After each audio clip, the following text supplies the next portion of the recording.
আছে, সে ছেলেদের সঙ্গে সেক্স করছে, যৌন ক্রিয়া করছে। কারণ আমাকে বোম্বে থেকে একজনে বললো যে আমার সঙ্গে আজ 3 বছর ফৌজি, আচ্ছা নেভিতে ছিল, সে বলছে মেরিন নেভিতে ছিল, সে আমাকে বলছে যে আমার সঙ্গে 2 বছরের উপর পড়ছে, আমার মেয়ে বিয়ে হবে, ছেলে হাই এডুকেটেড, বউটাও সেরকম। এখন এরা যদি জেনে ফেলে এই জিনিসটা আমার সঙ্গে হচ্ছে, তাহলে আমার আত্মহত্যা করার ছাড়া আর কোনো উপায় নেই। সে আমার সঙ্গে যে কথা বলতে চাইছে যে এটা বার করে দেয়, বার করে দেবো। এরকম অনেক কাছে রাশিয়া থেকে এসছে, তার শরীরে জিন ছিল, আমি বার করে দিয়েছি কুম্ভমেলা 2019-এ। বিলাসপুর থেকে একটা মেয়ে এসেছিল, তার শরীরে জিন, ভূত, পেট, পিচাস 3টে ছিল, সব এখানে বোধ বার করতে।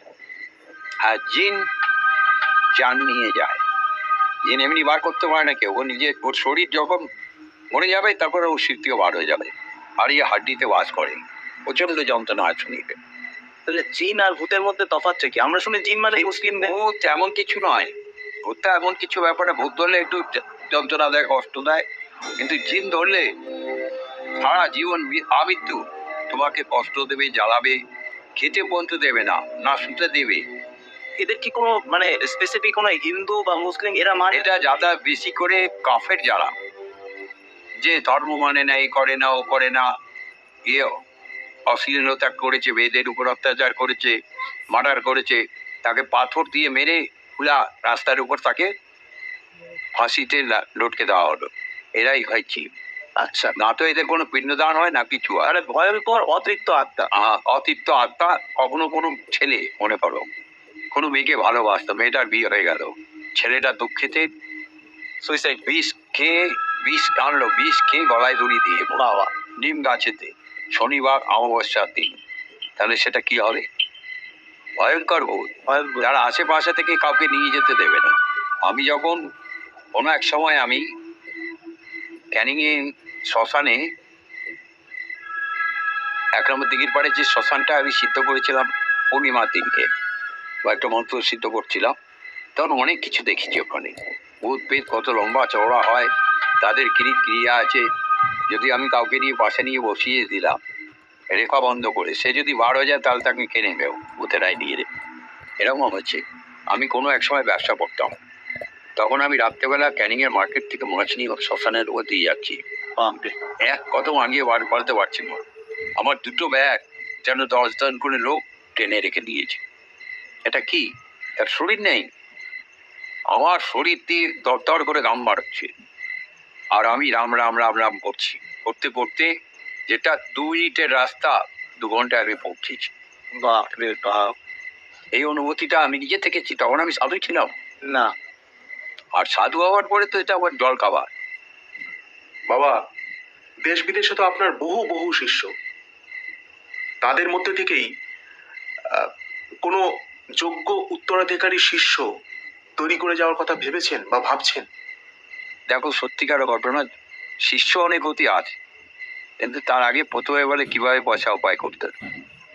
আচ্ছা, আর সব নেশাযুক্ত, নেশামুক্ত নয়, তাহলে কাকে দেবো আমার সঙ্গে? এখন আমি এত তাড়াতাড়ি যাবো না, আমার আয়ু 125-এর উপর আছে, এখন চলছে 68।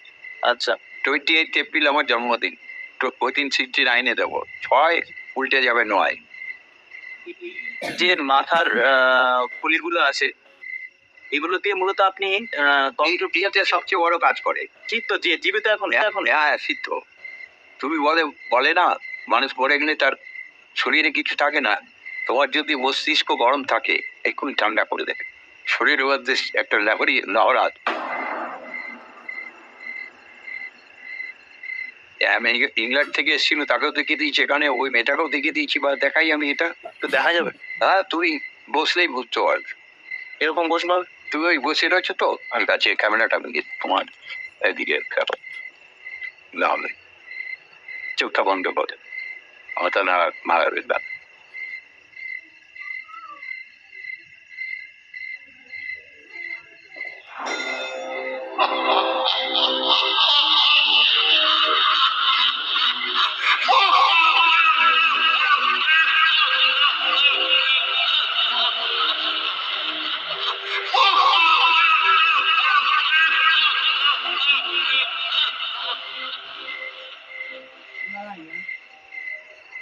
কেরম অনুমতি হলো বল?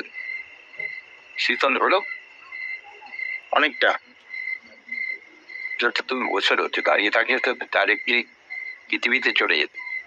বাবা, এই যে মাথার খুলিটা আপনি আমার মাথার উপরে রাখলেন, আমার প্রথম প্রশ্ন হলো, এটা আপনি সংগ্রহ করলেন কিভাবে? আর দ্বিতীয় প্রশ্ন, ইনি যখন জীবিত ছিলেন কে ছিলেন? এটা 35 বছর বয়সে মৃত। এটা পোস্টমর্টম করা হয়েছে, দেখছো? দেখতে পাচ্ছ তো? এটার কিন্তু সেটা নয়। ইনিও পোস্টমর্টম? না না, এটার নয়। এটারও নয়, এটারও নয়। স্টিচের দাম নেই। দেখতে পাচ্ছ? এটার আছে খোলা, দেখছো? হ্যাঁ হ্যাঁ। এই যে এইগুলো, এটা খুলে বার করে নিতে হয় তো। এই দেখো, এই যে দেখছো, এটা পোস্টমর্টমে এটা বার করে নেওয়া হয়। আচ্ছা, তো এই এটা এটা প্রায় 35 বছর বয়স্ক। আচ্ছা, 40টা ডাকাতি। ইনি? হ্যাঁ, 8টা মার্ডার, 8 রেপ কেসের আসামি, পুলিশ এনকাউন্টারে মারা গেছে। এর নাম আমি রেখেছি, এ খুব ফেমাস অল ওভার ওয়ার্ল্ডে। এটা একটা মহিলা, সাউথ ইন্ডিয়ান। ইনি কিভাবে মারাচ্ছেন? ব্লাডে, তারপর দাঁতগুলো অরিজিনাল দেখো। হ্যাঁ হ্যাঁ হ্যাঁ। এইটা কত বছর বয়স হবে ওনার? 70, মহিলার? 70। আচ্ছা। এটা কম বয়সে 35 বছরের যাদবের শরীর, ছেলে খুব কমজোর। আর এটা একটা সাধুর। বাবা, আপনি বললেন এরা জীবিত, আপনার চেলা। আমার প্রশ্ন হলো, এরা কতদিন ধরে আপনার সাথে আছে? 2005 থেকে আমার কাছে আছে। 2005 থেকে, মানে মারা গেছে 2004টার নাগাদ? হ্যাঁ, ওই রকমই হবে। আচ্ছা, আর এরকম যত অঘরে কাজে করে। বাবা, আপনি যে অঘরী যজ্ঞ করেন, তা কোথায় করেন, কিভাবে করেন? এই যে বছর হয়েছ, এখানে একটা চক্র আছে ওর, এইদিকে একটা উইটেলিও একটা গোল করে। হ্যাঁ, এখানে হয়। এখানে অঘরি পুজো হয় সার্কেলের মধ্যে। এটা কর্পূর দিয়ে এখানে যন্ত্র বানানো হয়। আচ্ছা, এটা পুরী যন্ত্র।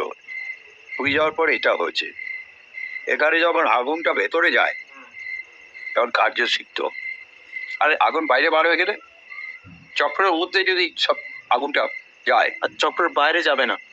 যা এখনো পর্যন্ত আমার কাছেই যায়নি। আচ্ছা, যদি যায় তাহলে কার্যের সিদ্ধ নয়, কাজ হবে না। আচ্ছা। বাবা, এখনো পর্যন্ত কোনো স্থানে তন্ত্রক্রিয়ার মাধ্যমে মানুষকে সমাধান দিতে গিয়ে আপনি কোনো ভয়ানক বিপদে পড়েছেন? যদি আপনার কোনো অভিজ্ঞতা আমাদের সাথে শেয়ার করেন। দেখো, এখন প্রত্যেক কাজেতেই হয়। এই ভূত প্রেতের কাজ যখন করি না, আমার এখানে গিয়ে পুজো পাঠ করলে আমার নিজের শরীর থেকে এনার্জি দিতে হয় ভগবানকে কার্যতেই। তখন আমার হার্ট যন্ত্রণা হয় হৃদয়ে। তারপর ধীরে ধীরে সেটা ভগবান রিটার্ন ব্যাক করে। আমার কাছেও সরেই আছে, বাকি সবার কাছে আসার পরে এটা এনার্জি পাওয়ারটা আসে। এমন অনেক কেসেস, যেমন মনে করো, এই তো আমি বোম্বেতে গিয়েছিলাম। বোম্বেতে গিয়ে কোপড়া বাস স্ট্যান্ডের পাশে একটা বিল্ডিং ছিল, ওখানে আমি যখন গেছিলাম অনেক বছর, 20-21 বছর হয়েছে, এক গুজরাটি বানিয়েছিল।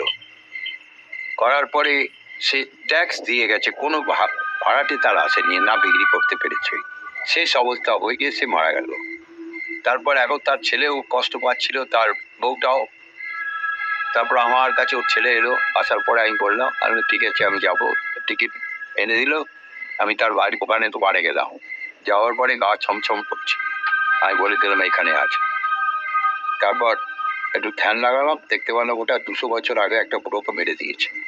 আচ্ছা। আর যেখানে জলের ট্যাঙ্কি ছিল তার পাশে গেলাম, সেখানে গা ছমছম করছিল। ধ্যান লাগালাম, একটা মেয়ে মানুষ 50 বছর আগে তাকে মেরে জমিটা কবজা করে দিয়েছে। সেই জমি বিক্রি করে দিয়েছে, কারণ ওখানে থাকতে পারেনি ওরা। সেইখানে শুধু তাই না, তাদের বাড়ির এক আত্মীয় সেখানে এমন করে রেখেছে, কি বলবো, পুতুলের মধ্যে পিন ঢুকিয়ে দিয়ে তান্ত্রিক বিদ্যা করে রেখেছে। ওই দিন প্রথম দিন আমি যখন পুজো করছিলাম, 3টে ব্রাহ্মণ দিয়ে জাপ করাচ্ছিলাম, তারপর আমি খপ্পরের খাবারটা কাগজে বা পাতায় করে আমি বলে অমুক জায়গা রেখে এসো। যখন সে নিয়ে যাচ্ছে, যখন মনে হচ্ছে যেন 8-10 জন মিলে তার খাবার টেনে কাটছে, শরীরে দরদর করে গামছা। আবার তার গাড়ি গেলে আমাকে আসতে দেয় না। সে মনে করো তার বাইকে করে গেছি, বাইক খারাপ হয়ে গেল, বিভিন্ন ধরনের এ হলো শেষে দেখা গেল আমি অন্য গাড়ি করে বার হয়ে গেলাম, তখন দেখা গেল বাইকের কিছু হয়নি। তারপর আবার আসার সময় সেই রাস্তা দিয়ে আমি তাকে নিয়ে এসে শ্মশানে দিলাম, সেখানে আমি ভান্ডারা করেছি। ওটা কিভাবে আনেন আপনারা? আমি ওই তো কথা দিয়ে আবার খাবার দিয়ে তাকে আচ্ছা, লোভ দেখুন। ওই যে যার বাড়ি যায় তার বাড়িতে সুন্দর শাকাহারি ভোজন হয়, কাউকে খপ্পরের প্রসাদ দিয়ে নিয়ে আসতে হয়। আর এনাদেরকেও প্রতিদিন প্রসাদ বা পুজো? এখানে এদের কিছু দরকার নেই, এই যে চেলা তো আচ্ছা, এই কি এর ভোগ লাগে যখন পুজো হয়, তখন এদের আর এই খপ্পরে যখন দেওয়া হয় যে মধুটা, এটাও তো এদের খাবার। না। মদ মদ দিলে উল্টো পাল্টা কাজ করবে। এই যে কালি, এই রক্ত, মাংস, মদ, রক্ত আমি মেয়ের রূপে এনেছি। যদি বেশি পেটারা করে আমি ওখানে উঠে গঙ্গাতে বিসর্জন করি, আর আমি এখানে নিয়ে এসছি। আমি যা খাবো তার থেকে ভালো মাল খাও। যখন কলকাতা থেকে কেউ আসে আমি বলি ওখানকার স্পেশাল মিষ্টি নিয়ে আসে। বিদেশ থেকে এলে ওখানকার স্পেশাল মিষ্টি আনে। ইন্ডিয়ার যে কোনো প্রান্ত থেকে এলে ওনার জন্য স্পেশাল মিষ্টি আনবে, আমি সেটা ওনাকে দেবো। তারপর প্রসাদ রূপে সবাইকে দেব। বন্ধুরা, সম্পূর্ণ এই ভিডিওটি আপনাদের কেমন লাগলো কমেন্টে অবশ্যই জানাবেন।